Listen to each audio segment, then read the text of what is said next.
When I'm creating, I actually lose the feeling of time and space. I see something born out of nothing. I get to get up every day, be myself, and create worlds. And what can be better than creating your own world? By trade, he is an award-winning New York artist, curator, and founder of Art Cosmos and Russian Pavilion. But it's his boundless imagination, generosity, and wild parties that's earned him quite the reputation around town.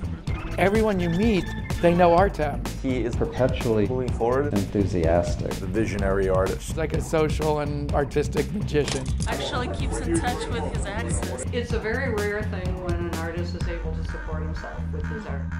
If you look at today's economy and how difficult it is, you wonder where he finds all that positive energy. Like I call him like the sun in the middle of the solar system. There's always Supermodels. Some of the most beautiful women around him. Talent is intertwined with his kindness. He's always in his job, 24/7. He makes it work for himself. He is gifted by God.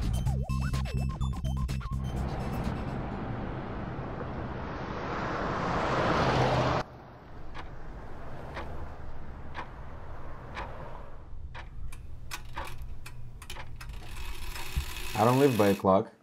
I wake up every day and I think, what am I gonna do today? Creating is just so much a part of my life. I eat breakfast and then I draw, or I draw and then I eat breakfast. It's like a bodily function. Like a lot of times my day is spent just doing call, like text, email, confirm. I get caught in a kind of, just like day-to-day kind of living, but then at night, when the kind of city energy comes down, that's when I find that I have a lot of time to work. So sometimes I work like throughout the night,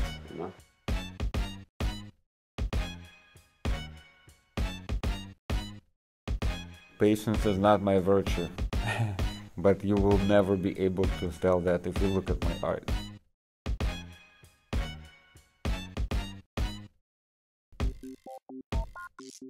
I usually work till about 4 or 5 in the morning and don't wake up till 10, 11, 12 o'clock.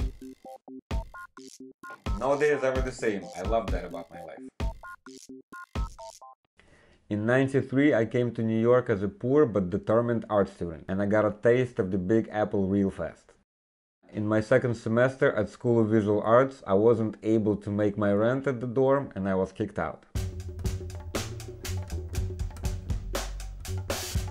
For a few months, I literally didn't have a place to live. Everything I owned was in my school locker. I would crash on my friends' couches or floor. I spent a few nights sleeping on the train station. There were a lot of nights I would just go out and stay at the club all night and then go to class in the morning. I found my apartment in Williamsburg while I was out walking the streets, and I saw the guy painting the storefront. And I ended up renting an apartment from him. And that was 20 years ago and I'm still in the same building. 1996 all the way up to 2000, Williamsburg was still a partially scary place. The police called it the war zone. It was Prostitute Lane. One of the buildings where Artem Mirolevich lived, there was always a prostitute out front. So I just assumed that was the prostitute crack house, because she was always there. There was a lot of warehouses. That's why a lot of artists moved in there.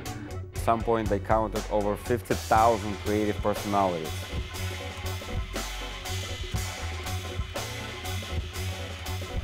When did you decide you wanted to become an artist? On June 13th, 1993. I was 17 and I just graduated from high school the day before. This was right after the collapse of the Soviet Union. Everything was super chaotic. There were no laws and regulations, so suddenly there was a lot of crime in Minsk. So we were like this wild but cool kids in the streets of Minsk, hanging out by our favorite spot in the park, and this little kid came up to us. He was like, "These guys, they took my guitar from me, they broke it and pissed on it." She's like, "I know you guys are the coolest, please come and protect me." We're like, "Oh shit, okay, we gotta uphold the status of the cool neighborhood guys, So as we entered the area where those kids were sitting, the kid that brought us there, he's like, "Oh, watch out, they both have knives." Then at this point, we decide that we have to take this on, because it's not like an honorable thing to bring a knife to the fist fight. So we have to like teach these guys a lesson, which was like the stupidest thing that you can ever do, So that's how I got stabbed. And I lift my shirt to see how badly like I'm hurt. At that point, I didn't even know that I was stabbed through my liver, but I feel that my shoes are wet. But I'm like, oh shit, and I realized I lost that much blood already. And at that point, I lose my consciousness. And when I was finally taken away in an ambulance, the doctor's like, listen, he's like, judging by your wound, you're either not gonna make it, or you're gonna be crippled for the rest of your life.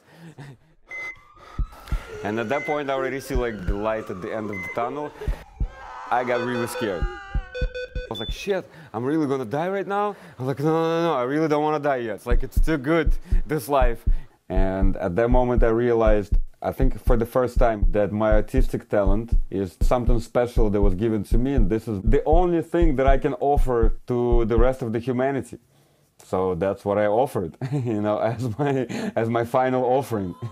I was like, God, please, I can get this lesson. Let's make a deal right now, I promised you. If I am given another chance, I will dedicate my life to developing my talent. And that's it, I went to the coma, whatever. And then I just woke up after the operation because this beautiful nurse was like smacking me. Come on, she's like, fight for it, you're good, you're good. And I'm like, oh yeah, I'm good, I guess. Like. When I walked outside, the rays of sun and the blue sky was so amazing, and I felt so alive, and I felt so grateful to be able just to walk on earth with my 2 feet. A liver. Whenever I'm down in life, I always try to go back to that moment. You don't wake up in the morning and decide, I will make this painting to sell. You don't have a choice. You make this painting because you have to. Nobody else does that. It's his vision. It's what he sees in his head. That's what defines a strong artist. It's very, very, very personal. I wouldn't even imagine what's inside his head. He will paint a world on top of an elephant because that's what he sees and he needs to put it on a canvas, not because somebody wants it. If you can control your own chaos, you're giving birth to a star right there. Well, it's been a crazy and awesome adventure, and I fucking love it. Believe in yourself, believe in your luck, and make your own luck. Yes. How about, can you do that with the mic? Yeah. Are we ready? Wait, I think this one is the one we need to do. That's still in the same place, beautiful. And 3, 2, audio is live, Tara.